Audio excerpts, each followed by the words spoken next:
can feel quite isolated when you go out into aesthetics. If you're setting up your own clinic and you're on your own, you've not necessarily got a friend to set up with, it can be quite lonely, and certainly the NHS provides that, which is quite nice. Honestly, my colleagues all kind of like turn their nose up at it a little bit. There is a big stigma about it. I think this is my argument why I say nurses excel in the industry, because they're excellent communicators. So they can really build rapport with a patient. They can sit down, they can talk about the treatment, the patient feels comfortable. Whereas I feel, coming from a doctor background, we're Certainly almost... a surgeon background. We're almost, you need this, you must do this. We're very almost prescriptive. My clients are genuinely so grateful for what I can do for them. Like, you actually come home at the end of the day thinking, I've really made people happy today. Whereas in aesthetics, you control the speed at which you get progression. So if you want to be aggressive and do a lot of work on growing your business, then your next year will look very different to your this year. Hey guys, welcome to another podcast of Sliding into the DMs with us at Derma Medical. My name's Matthew Pyrell. I'm a plastic surgeon and the clinical director here at Derma Medical.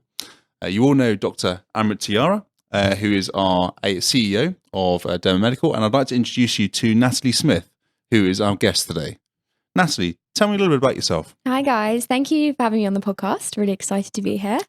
So I'm Natalie. I am the owner of Dermal Balance, and I'm a registered nurse, and my background is community nursing and health visiting. Brilliant. How did you get into aesthetics? Okay, so I was working in health visiting. It was post-COVID times and things were really hard in the service. I'd sort of recently moved jobs to work closer to where I live, and I moved there, and there was times where I was literally the only person coming to work. There was so little staff there that I was the only person, including admin, other health visitors, nurses. There was just me. The workload must have been huge. It was immense. And for me to sort of try and prioritize what I needed to do, there's admin things, there's safeguarding, there's all these children I had to look after in the caseload. And I was getting so overwhelmed with what I should be doing on a day-to-day, still being relatively new to the role there. I was getting overwhelmed, and I kind of was thinking, at the end of the day, this is going to be my pin on the line. If something happens to someone on this caseload, this is going to put me in danger as well as them. Natalie, that sounds really, really tough. I know burnout is something that's spoken a lot about in the NHS, and I'm sure our subscribers may well know a little bit about burnout, and feel free to comment below if you've experienced something like this. But Natalie, tell me, how did you cope with that on a mental level? Oh, honestly, it was getting really bad. I think that was when I did actually get burnout for the first time. I had seen a therapist, actually, like I had private therapy just to like cope with the stress and post-COVID and trying to manage everything. So yeah, I was like not in a great place at all. Yeah. And do you think now that we're a few years down the line from COVID, from what I understand from what colleagues are telling me, it's not gotten any better. If anything, it's gotten more difficult, with staffing ratios getting worse and the demand and burden on the NHS growing. I've definitely found that, and there's so much catch up for the NHS to do from when they weren't running services as normally. Even when I was working and COVID was back to normal, life was back to normal, we still weren't running the service like we were before. There's no walking clinics anymore. You can't just get your baby weighed. I mean, I've noticed in the theatre myself that a lot of the nursing, the morale around nursing staff is really, really low. And people just don't want to put in the extra time, the extra effort to work those longer days, and they shouldn't need to. And it's really, really hard for them to actually get by in a normal average working day. So I think it's very brave of you to sort of start to look for an alternative. Yeah, no, I did. I was like, I can't actually keep doing this much longer. I was still young in my career. And when you're in the NHS, you kind of, well, as a nurse, you're in your job and there's only so far you can go before your next step is management. And I was like, well, I definitely don't want to go into management. I don't want to add more stress to my plate. So I was like, I'm at where I'm at now. I'm band 6. I don't want to be a manager. So where can I go? And then, so one day, my friend came around to do my Botox, and he had been in aesthetics for about 6 months, and he had just done his training with Derma Medical. And he came and he was like, Natalie, what are you doing? You would be perfect in aesthetics. I don't know why you haven't done it yet. You should have done it with me. Come on, get your ass into gear. Let's do it. You'll be fine. Brilliant. What did your colleagues think of you doing this? Oh, honestly, my colleagues all kind of like turn their nose up at it a little bit. There is a big stigma about it. Absolutely. I think particularly in the NHS, where they almost assume that you're part of the system, you're part of the NHS, you owe something to the NHS, you must stay forever. Oh, yes. You can't look for other avenues unless you want to go and do more NHS bank work or additional work in the NHS. Yeah. To do anything outside is almost like a betrayal, is kind of how sometimes colleagues make you feel. Yes, that was definitely how I felt. It was like, oh, but if you do that, you will stay in the NHS, won't you? You know, you don't want to lose your PIN. And I was like, I won't lose my PIN. I'm still nursing. Yeah, no, even my mum. So my mum's a nurse and an old school nurse. And she was like, oh, no, you'll lose your pension. We've got such a good pension in the NHS. Don't take your foot out the pool. Keep it in the door. Yeah, that's it. And I was like, honestly, it's not sustainable. But these are mindsets built and nurtured within the NHS. For example, the whole, I had that from my family saying, well, the NHS pension is so great. Why would you ever want to contribute less to that? Why would you want to go less than full time?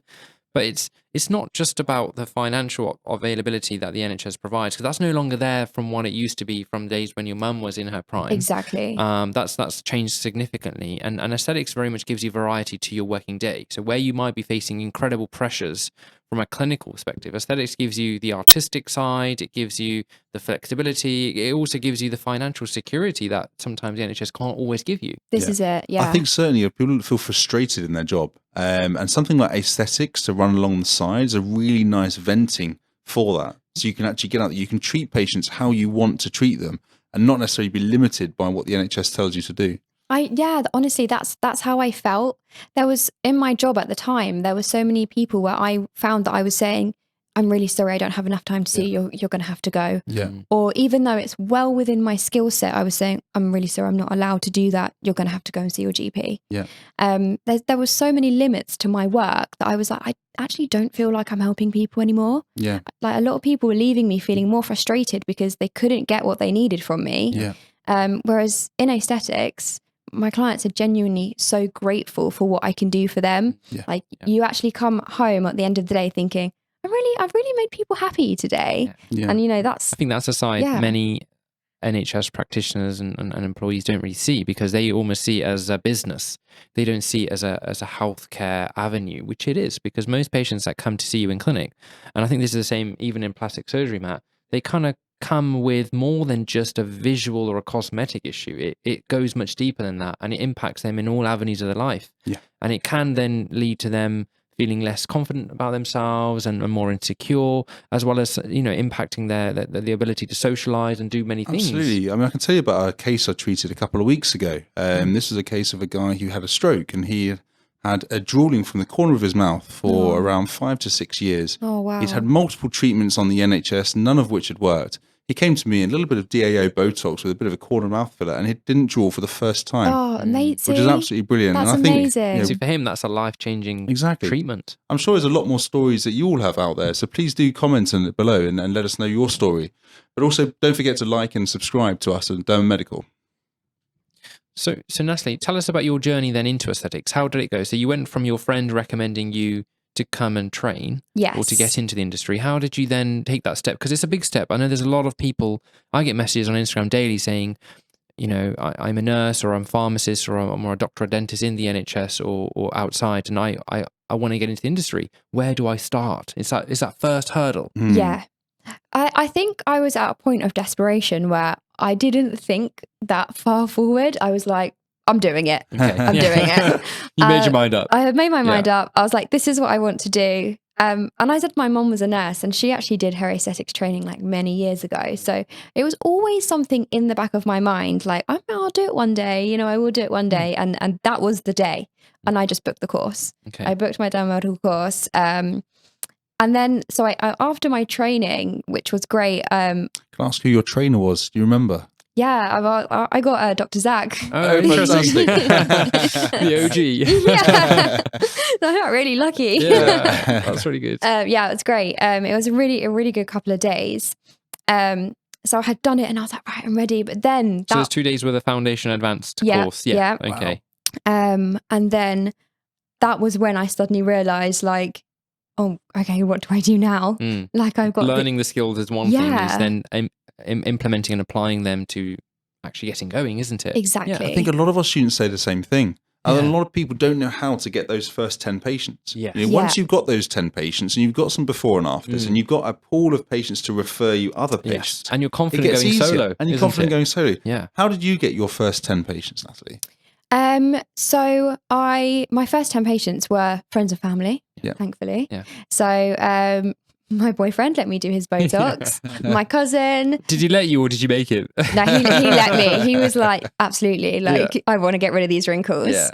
Yeah. So it was basically all my family. I managed to convince my mum. My mum is one of those women that in that generation, she hates filler. She just thinks filler means fake. Yes. So I managed to convince her to have a little bit of filler, and I was like, "Trust me, it won't look fake. just let me do it.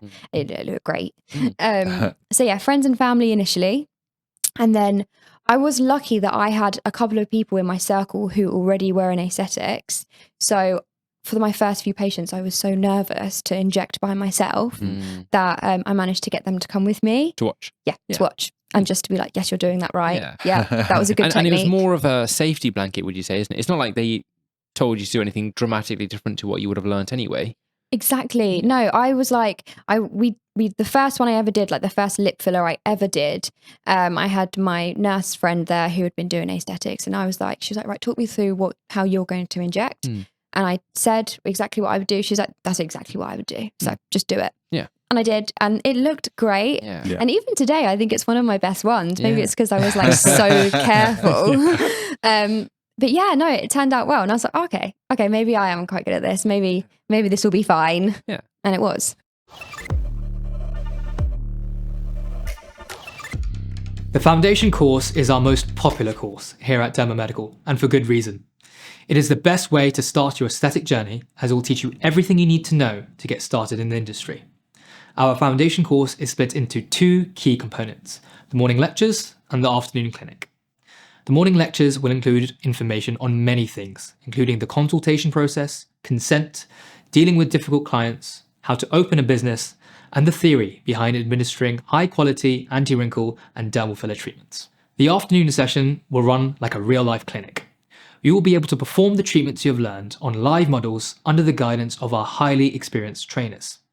You will be split into small groups to ensure maximum injecting practice. By the end of this foundation course, you will be proficient in the following treatments: anti-wrinkle injections to the forehead, frown lines, crow's feet, and brow lift, and dermal filler to the lips, marionettes, and nasolabials. We look forward to welcoming you to our foundation course soon. And how would you find taking the procedural skills you do in health visiting and nursing to then into the aesthetic industry? It's not a big leap, isn't it? It's very similar in a procedural capability. Yeah, definitely. So I think the main difference would be in health visiting, there's nothing hands-on anymore. It's all talking, it's all planning, it's all consultations, which in aesthetics is possibly one of the main parts of everything. Yeah. Like being able to sit down with someone and make a treatment plan, discuss, get to the root of their true problem. They might say, oh, I hate my nasolabial folds. See, I think this is my argument why I say nurses excel in the industry, because they're excellent communicators. So they can really build rapport with the patient. They can sit down, they can talk about the treatment, the patient feels comfortable. Whereas I feel, coming from a doctor background, we're Certainly almost a surgeon background. we're almost, you need this, you must do this. Yeah. We're very almost prescriptive. Yeah. So then you obviously were an expert communicator. So how did you find then the actual injecting side, doing hands-on? I mean, definitely at first I was nervous. I was strangely, I mean, maybe it's not strange, but I was more nervous injecting Botox than I was to inject filler. But I think that's because as you inject filler, you can physically see what you're doing. Whereas Botox, I was like, oh God, I hope this goes right. I hope it's all going to be okay. You're waiting for 2 weeks to see. Yeah. Like I hope nothing drops. Yeah. Hope that was in the right place. And it was. And yeah, so I was more nervous to actually inject that. And now it's like probably the complete opposite. As I've gone on and learnt more, I'm like, okay, filler is a lot more dangerous. So, So now you're establishing yourself in the aesthetics world. How does it compare to your previous job in nursing? So yeah, I think like one of the main things that I'm enjoying about this side of nursing and being to be able to nurse in my own business is, like we kind of mentioned earlier, like the freedom to make my own decisions about how I'm going to care for my patients. I think that's the thing people forget. They're still patients, isn't it? Although we're doing a Botox or a filler treatment for them, they are, and I think sometimes we ourselves muddle ourselves and say we call them clients, but actually I've started to transition to calling all of them patients because I'm seeing them as a doctor and you're seeing them as a nurse. So technically they're your patient, isn't it? Yeah, 100%. And when I'm talking to them, I try and say clients because I don't want to say patients then think there's something wrong. Yes, that's true. That's true. But yeah, in my like medical background, it's my patient that I have to see through and I have a duty of care for. I think this would be really interesting to see what our followers think. It'd be really interesting if you guys just comment below and say, do you often refer to your patients or your model or your clients? How do you sort of refer to your patients, either directly towards them or sort of on social media? And how do you refer to them best? Because it's quite an interesting topic and it's one that I don't think I've ever solved properly. Yeah. And I definitely wouldn't call them customer. Although we are it's a retail side to us, so it's still very much patient facing, but yes. Yeah. Fine. So Natalie, in terms of challenges, what would you say were the biggest challenges from when you made the decision to come into aesthetics to today? Because it's been a 2-year journey so far. Yeah. So the business has been up and running for like nearly 2 years.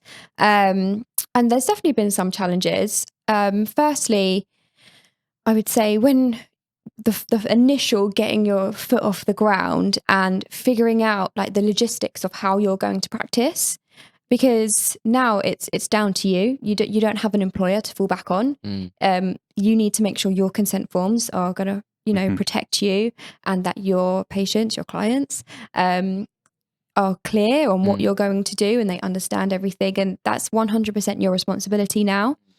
So I think initially like making sure I've got all the right stock, even doing that, okay, what do I need to order? You can't just turn up and expect the cover to be full. I think it's so hard. I mean, we have an entire company doing these things for us. To start on your own, doing everything yourself and things that you're not necessarily trained at as a nurse. I mean, to learn how to do social media, for example, learn how to do stock orders, how to do legal consent forms, all of these things, which is not expected of you in the NHS. Exactly. And suddenly it's a lot to learn, isn't there? I was remembering like making like different pathways. I think this is like my NHS nursing background. The nursing pathway, SOPs and pathways. Yeah. I was like, right, I need an emergency pathway for vascular occlusion. I need a pathway for anaphylactic shock. Yeah. I mean, they've never been used, thankfully, in my business, but I sat down with my prescriber, my doctor, and we made these together. So I was like, okay, I feel a little bit more comfortable that I've got these things in place now. Yeah. That's an interesting point to mention. So you work with a prescriber. Yeah. Natalie, how did you find your prescriber? And B, do you feel like it's hindered you? Because there's many people out there that worry because they can't prescribe because they're a non-prescribing nurse or a pharmacist, for example, that it's going to prevent them from getting into the industry. With filler recently having been kept non-prescription by the government and the government not planning to change that anytime soon. Yeah. How does that impact your practice? Do you still do some Botox and filler, or have you become very filler driven? I still do a bit of both, and I think the benefit of being a medic in this industry was that from my previous work, I had made lots of doctor friends. Mm-hmm. So I did have people that I could come and ask, like, hey, do you want to come on this journey with me? Yeah. And thankfully someone did. And they're my prescriber, and we have our Botox clinics and everything like that. But it is a lot easier to sort of focus on the filler because you don't have to pay the extra expense for someone to prescribe everything and order everything per person. And it was stressful at first. I mean, not everyone will have doctor or dentist friends who can prescribe for them. So to find that, it was hard. I mean, I was panicking at first because I was like, I can't just ask these people. I can't just ask this doctor I used to know back when I was working in the hospital. And I was going on all the websites and I was like, yeah, but do I trust these people who I randomly find online? It was quite a stressful part of getting started, but thankfully I could find someone. The Facial Contouring Masterclass introduces you to true tear trough treatments, nose filler, jawline filler, and advanced chin filler. At this course, we will introduce you to the cosmetic cannula. These treatments will be a great addition to your clinic as you'll be able to refresh the eye area and start to combine treatments to help your clients achieve contour and definition. You will need to have completed foundation and advanced dermal filler and anti-wrinkle training to attend this course.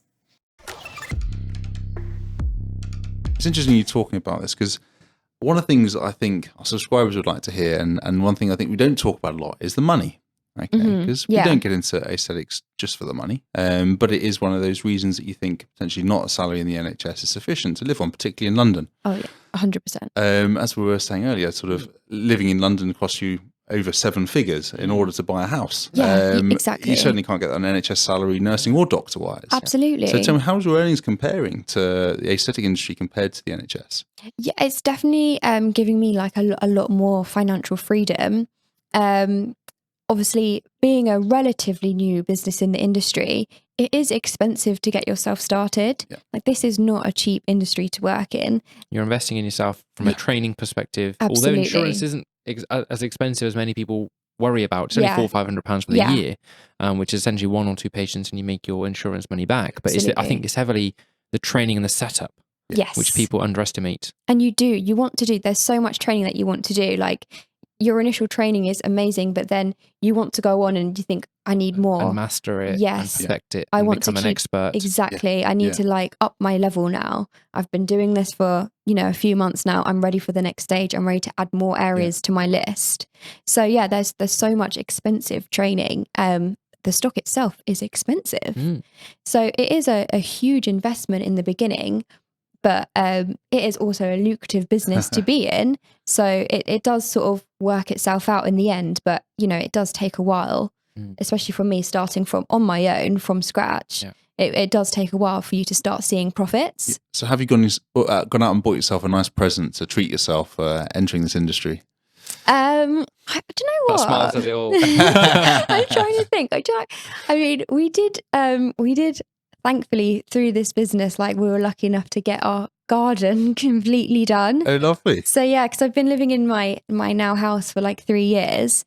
And yeah, thanks to me working in this industry, I was able to like spend more and get, like the porcelain tiles. Yes, of course. See, all those little upgrades. So you're saying that you treated yourself to porcelain tiles. No design handbags, no flash not car. yet. Very different to me. Yeah. We can't all drive Lamborghinis, no, I mean, a car is definitely on the cards for me very soon. Yeah, I haven't upgraded my car. It's been in my mind, at the forefront of my mind, that I really want a new car now.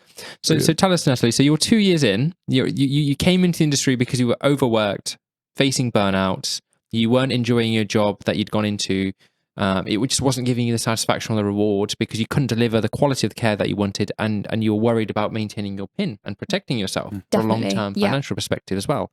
So what's your typical week like now? I'm sure people would love to know, what's a typical week for someone who's now working in aesthetics? How do they balance their time, and how do they maintain their lifestyle after being established in the industry? So it is there. I mean, there is a lot of work in this industry. It's not like now I'm working for myself. I can swan off and go shopping and do whatever I like. So I see my clients, and I would say at the moment, I'm sort of seeing about, on average, 5 clients a week. And as well as that, sounds like a dream from the NHS. That might be a typical half a day. Yeah, I mean, if I could condense that all into one clinic, that's like a half day. Yeah. So I can, at the moment, I'm sort of seeing, like, let's say a client a day, and then I've got all the time to do all the admin that comes with that, which is like sorting out their prescriptions, doing their consent forms, writing up their notes, documenting everything, making before and after photos. And then a lot of my time also goes on working on my social media, working on trying to advertise myself and get my name out there.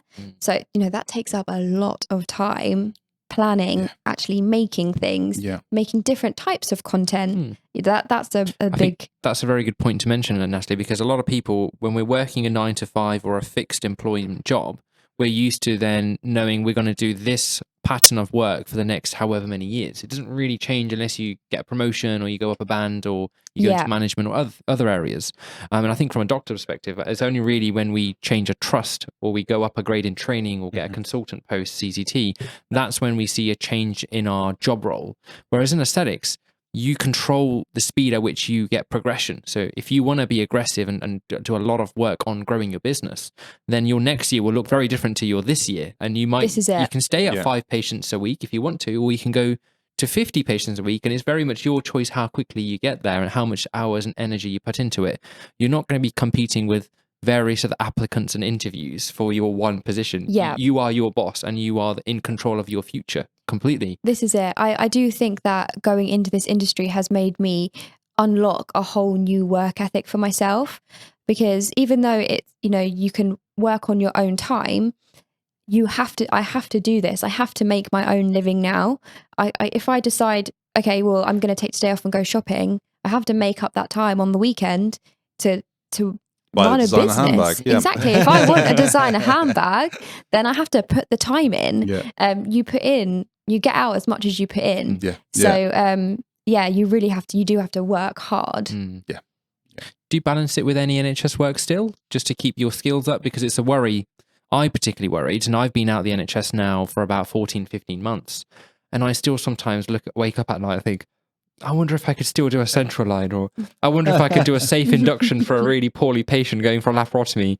And I won't lie, I do miss a bit of that sometimes, because aesthetics is quite routine. It's not as exciting sometimes as it kind of is very glamorized. And yes, if someone was to come and watch a day in clinic with me, for them it would be a very glamorous, fun job. But when you're doing that all the time, it becomes quite repetitive. So I miss the fun of theatre, which you still go to theatre, right, doesn't it? How does that compare for you from being theatre and clinic? Absolutely. I mean, it's a nice mix. I do like the variety. I still do work in the NHS as well as privately, and I like having the trainees there. I think we miss that sometimes. It can feel quite isolated when you go out into aesthetics. If you're setting up your own clinic and you're on your own, you've not necessarily got a friend to set up with, it can be quite lonely, and certainly the NHS provides that, which is quite nice, and certainly so does working at Derma Medical. Yeah. No, I totally agree. When I started, I completely left the NHS. I was like, I'm so over my job now, and I was away from the NHS for 12 months, working solidly on my business, and then only recently, literally only in the past couple of months, I have sort of started to miss those skills that I no longer practice. There's new skills that I've got, like being way more hands-on, being way more clinical now. But there's probably more of a leader, because you lead the patients in your clinic. So you now 100%. Have gained leadership skills, business skills, many of the skills that would be otherwise not possible to achieve. And I think having those skills made me sort of feel ready to go back into health visiting and into the NHS. Think, do you know what? I'm more prepared now. I've learned so much about how to manage things and manage myself, that I probably could go do this again and not be as stressed as before. You probably also enjoy it because now you're going back on your own terms, doing it the number of days or the number of shifts you choose, rather than being tied into a full-time rota where they dictate your life. Yeah, this is it. Yeah, getting a bit of both is lovely. So Natalie, you've been very brave making that step, and you're very successful, which is great. And there'll be a lot of people that are listening to us who are thinking, how can they do the same? Particularly nurses who are in the NHS at the moment. What advice would you have for them? I think I've tried to convince so many of my colleagues to go into aesthetics. I think nurses are brilliant at this job, and I think just go for it. You have to just go for it. You can start to feel very stale working a nursing job, especially like we said earlier. If you don't want to go into management, or you've specialised to the point where you're at your speciality now, where else do I go? And especially if you started young, you could be in your 30s and think, right, this is my career now for the next 60 years. Yeah, exactly. And that can be quite demoralising, I think. Yeah, exactly. So for these people, when you say just go for it, what should they do? What's the next step that they can take to start aesthetics? I think I mean, half of me wants to say just book a training course. Just go and book that training. you learn so much at your training, not only about the practical skills of it, but like how to start setting up a business. Is there ever a right time? Because I think a lot of people wait for the right time. Yeah, no, it's one of them ones. There's never a right time. You could always have a bit more money to help you, or you could always have, I could be, in a bigger house with a room that I can do the treatments in. Yeah. But at the end of the day, you just have to take the leap. Yeah. You have to just start working towards, making more money for yourself and making yourself happier, and then you will get there. Yeah. Yeah. Would you say it's a journey? People always think that it's one training course and then they're off they go. Is there more than that? It's more of a journey? It's such a journey. It's such a journey. Because there's so many things that you can learn in this industry. There's so many different techniques and there's different areas you can treat. And you don't get all of that on day one. You have to wait until you're experienced and wait until you feel ready to tackle more advanced areas.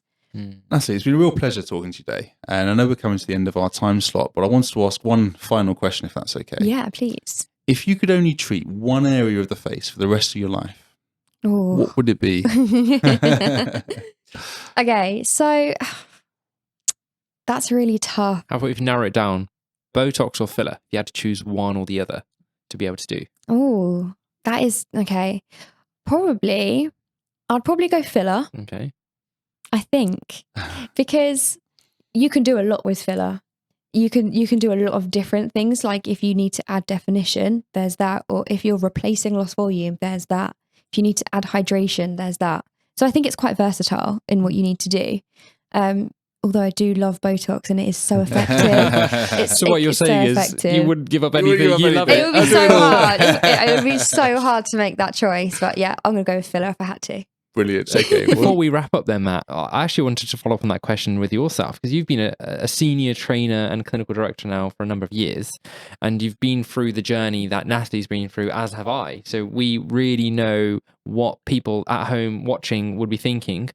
What would you say is the best next best step for those that are yet to make their decision? Is there anything they can come and attend before absolutely. a course? Yeah, so I think, Natalie, something we didn't offer maybe when you started, which we've started offering now, is online webinars, which you can see, but also we have open evenings where you can come down, you can see these treatments, you can have a sample of the lectures that we offer, and actually just really get to know what the industry is about, which can be really hard to do.